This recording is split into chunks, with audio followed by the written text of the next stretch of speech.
Hello and welcome to Profiling Evil by Mike King. Looks like right now it's Ink Panther and me, and people are starting to roll in. I just wanted to take a moment and give a quick update on the Donthe Lucas trial that's going on. So, to Ink Panther and Sophie, hello. And to others, as you're rolling in, hello. I hope you're having a great Saturday so far, regardless of where you are in the world. I am really intrigued by some of the things that have been happening in the case. And so we'll jump right into that in just a moment. But I wanted to just shout out and thank all of you who are my Patreon supporters, my channel member supporters, and those of you who support me through super chats and other things. I really do appreciate it.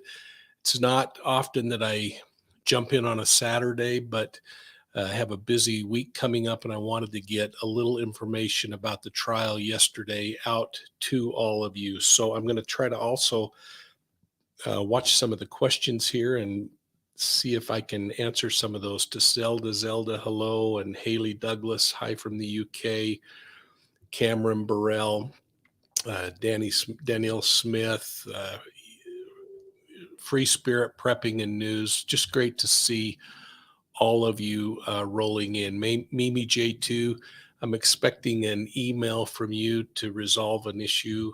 So please do that.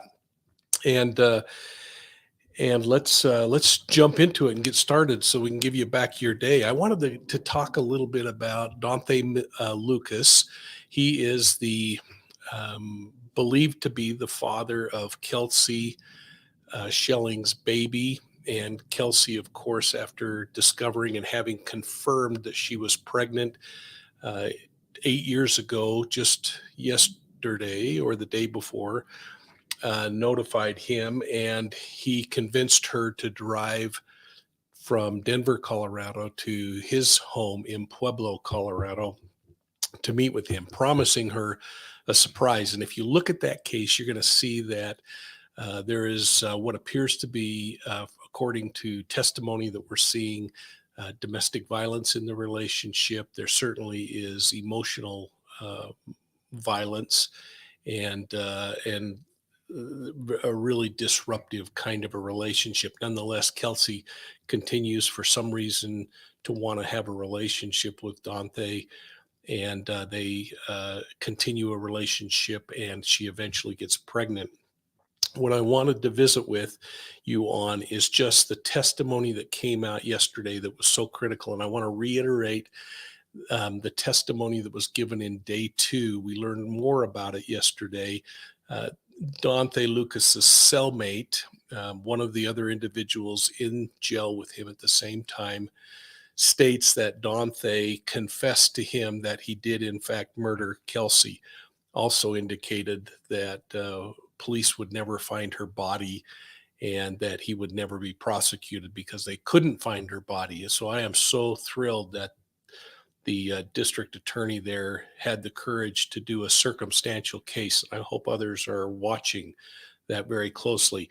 So some key evidence that came out from the cell phone analysis that I wanted to bring up was that clearly, this answered a question for me. Clearly, Kelsie made the drive from Denver to Pueblo, and that there were pings collected along the way, pings meaning location information off of the mobile phone, including having um, evidence supporting that she was at the Walmart in Pueblo, that she was near Donthe's mother's house and grandmother's house, and also at a cross street that they often met near. So that's really important. There was a lot of discussion around cell phone triangulation, and we've talked about that in other videos. But basically, the concept is that in order for a cell phone to be tracked, it needs to get a location from 3 different cell towers. That's why they call it triangulation. And those 3 towers all emit signals and pick up the phone signal to determine the best location for that mobile device. It's called a certainty range. And so if you think about on your mobile phone when you're looking at a map and you see blue circle that says you're somewhere in this area on the map, that is the certainty. And the better the signal, or if Wi-Fi is introduced, or if they're getting the device location, then you'll see that circle get smaller and smaller, giving a much more accurate location. I thought it was really interesting that Lucas, on the night in which Kelsie's driving, February 4th, 2013, at 11 p.m., he makes a phone call to his mother, and the FBI agent and the CBI agent spoke of that yesterday. And in a really weird thing, he also reached out to Westlake Financial Services at 12:13, so 13 minutes after midnight on the 5th. And I look forward to hearing more about that. And then there is a suggestion that Donthe reaches out and calls Kelsie's phone at 4 a.m. 2 times. And I suspect that was more staging than real, but I'm not exactly sure, and we'll learn more about that. I think another piece of key information that came out was clarification that while Donthe says he took Kelsie to the Parkview Hospital because she was feeling ill, and there they learned that she was not pregnant, all examination of CCTV and hospital records indicate that they never went to Parkview Hospital, so that was deceptive. But that still will come into question with the defense, I'm sure, and they'll want to talk about triangulation and how cell phones are managed and that information's collected. I thought it was also important that the phones, both Donthe's and Kelsie's phone, never left the Pueblo area between the time she arrives and when her last ping was, or the last activity on her phone, which was on February 7th at 6 a.m. So that was interesting to know they've stayed in that area. There was some indication and some information that came out about the actual texting that was going on between the two. And it started on February 3rd, where it started to really intensify, where Kelsie was complaining that Donthe wanted nothing to do with the child. All of a sudden he said, "No, I really want to talk to you. Come down here." She reminds him in text that she has an appointment on the 4th and she's going to it, and is not going to come to him before she does that. He continues to press, saying, "I've got a surprise for you. You need to come down here and see me." She finally, after working a full day on February 4th, agrees at almost 10 p.m. at night to make the 2-hour drive down there to meet him. And then, of course, we see things starting to unfold rather quickly. What I wanted to just make available to you, and we'll continue to watch the case, but I wanted to share with you that I'm going to post, as soon as we finish the live today, a new story map on Kelsie that I hope you'll take time to look at. And to our channel members who have had this for the last day and have made some corrections and given me some things to think about, thank you. I think I've incorporated those, but let's just go over and look at that for just a quick minute. And again, we'll put the link in down below so that you can get this story map, and it'll give you kind of a little more insight into this particular case. So it'll start off with just a little bit of information about who is Kelsie Schelling. And I'm hoping that next week I'm going to be able to provide a little more information in that regard. You'll be able to go in, and again, it's interactive, so you can click on the maps in there and you can look around and look at information on the map. You can zoom in and zoom out and interact and kind of see some of the key areas there. But what really gets interesting is, and of course you can watch my YouTube video from a couple of days ago on day 2 of the trial, and then we'll post this one to it as soon as we're done. But I've gone in and I've gone through and kind of laid out the case to make it a little easier, including the ultrasound showing the baby, You'll notice in the map on the right, this is actually showing a theorized um, area of time or range of time. It's believed that there's about 4 hours that are unaccounted for in this case where phones may have been turned off or other things. And I just wanted you to realize how huge 4 hours of travel time, 2 hours out and back, or even 4 hours with a 10-hour idea, how big of an area that is. So the idea that they somehow are going to come up with areas to search in this case are really difficult. But as in other story maps, you can go in and explore this. You can go in and look at goofy things like just take me to the Walmart where the two met, and you can see where she's making multiple text messages trying to find out where Donthe is. As you go through the story map, hopefully you'll be able to interact with it, find some things that you maybe didn't know. I also included some information about the Parkview Medical Center. I included things like video showing Donthe coming in and using Kelsie's ATM card and PIN to withdraw $400 from her account. So go in and explore it, and hopefully it will provide you with some information that makes sense.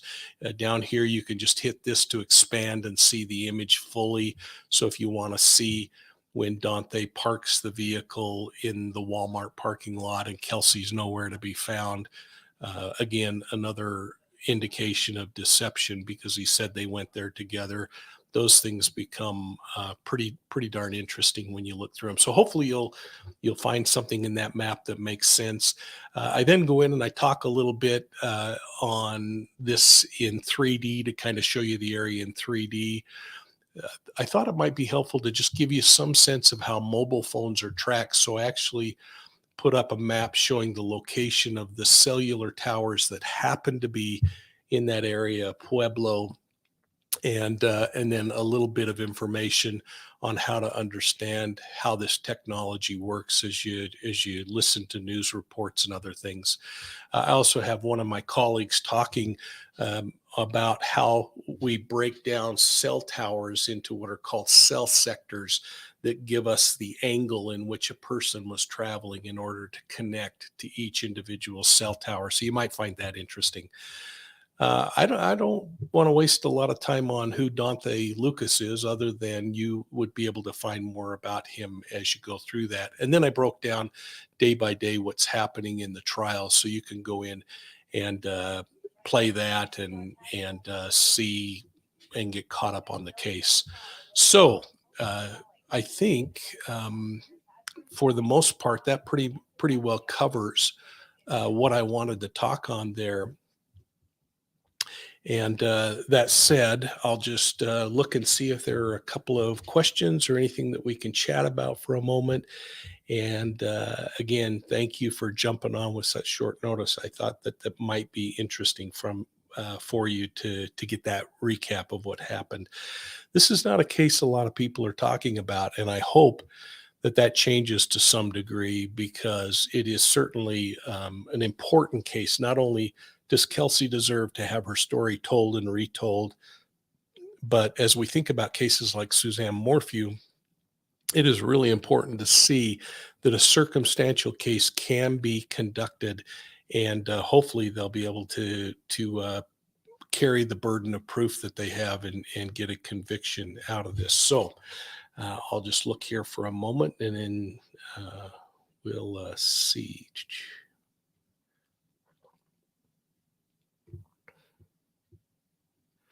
Got folks. Kim Nielsen is far away from Denmark. Love Denmark. I've been there a number of times for work, and appreciate you being on. We got the UK on today. Of course, all of our friends here in the United States. Zelda, thank you. Let's see. A lot of you just having comments back and forth, which I really love to see. So thank you. Mimi J2. Yeah, I thought this is a case that probably a lot of people haven't heard about. It actually came to Profiling Evil about 3 months ago from the investigator who broke the case. And if you look into this case, the family was really pretty unhappy with what was going on at the Pueblo Police Department and reached out to a private investigator who also added a great deal to the case and got it to the point, I think, to where they actually could take it to trial. You'll see compelling testimony from Kelsie's mother. On Monday, I believe her father and brother will take the stand, and I'm thinking that maybe sometime next week we'll get the investigator on for a live just to chat about the case. So. Uh, Moonlight View, Kelsie was pregnant. She was 8 weeks pregnant, and you'll see in the StoryMap that that her ultrasound is in there. Here's actually a link to the StoryMap, so please record that, and I'll also stick it right in the comments here so that you can follow it a little more easily. Let's see. Rochelle Sean, thanks for keeping the case front and center. Well, thank you, Rochelle. There are so many cases, it's hard to know which ones to follow.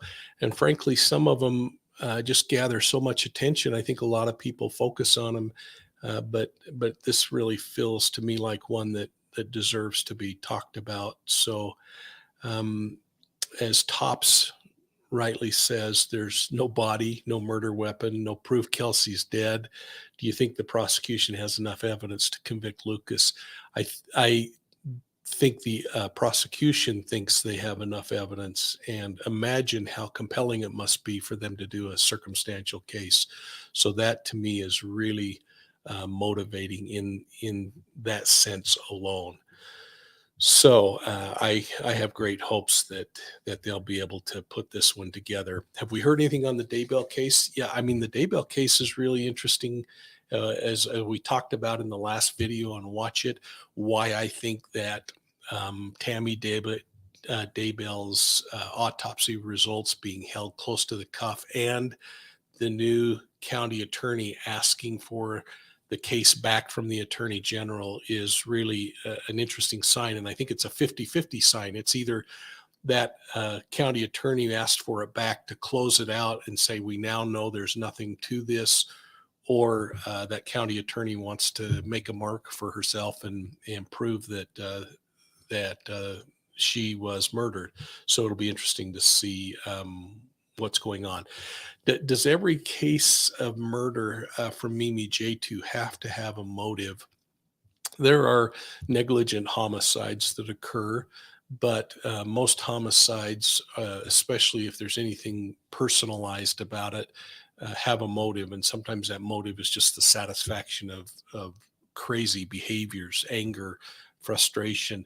But usually we see the prosecution roll those into a negligent homicide to take care of that.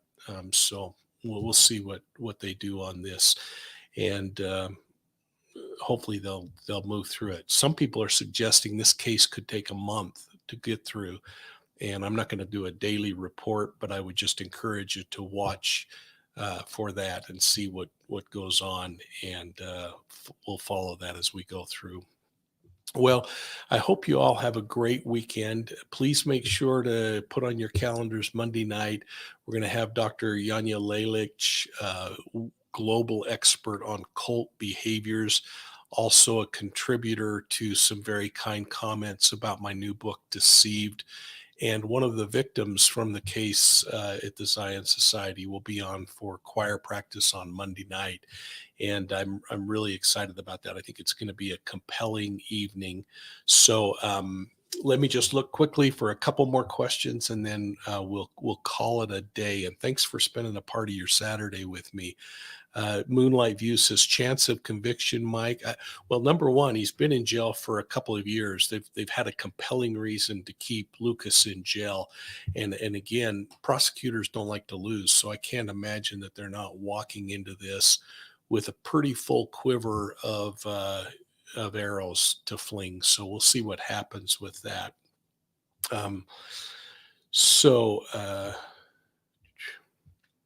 Well, get back to to relaxing on your Saturday. And thanks so much for all your support. If you are in a position and you've thought about joining our channel memberships, please consider doing that. I had someone who dinged me the other day and said, you guys are all about making money. Absolutely. There's a piece of this that's let's make money to pay for things, because it is expensive to run these little YouTube channels. But it also helps us to roll out quality content. And I hope what you're seeing with Profiling Evil is a little different level in the quality of content that we're rolling out. And so for those of you that can do memberships and you're inclined to do it, you get a little more information, you get it sooner than other people. But and I really appreciate the financial support, because it makes a big difference. But if you can't do it, don't turn it into something bad. Just the fact you can't do it, don't do it. And please keep tuning in, because I love hearing from you, seeing what you have to say. I love your comments and your thoughts, and you'll continue to still be able to get all the content you've got in the past. So please just continue to support us. We appreciate it. And I really appreciate the back office, especially when I do things like this today, where I'm on my own and I just jump on for a few moments. So have a great weekend. I hope that you all stay safe. Think about the victim risk continuum. And if you haven't watched that, go back and watch the victim risk continuum, and think about that as you make decisions in your daily life, so that you all are thinking of ways in which you can reduce the chance of becoming victimized in any kind of a circumstance. I think it makes a big difference. And to all of you, I hope you have a great weekend. Again, I cannot thank you enough. It's just a blast for me to be a part of this with you and to hear from you. We are going to make a little adjustment. I'm going to get rid of the folded arms thing pretty soon and just put a face doing something I like to do a whole lot more, which is smile. So we'll put that up, but we'll continue to drive and deliver good content, I hope, for each of you to enjoy. So have a good afternoon, and thanks again.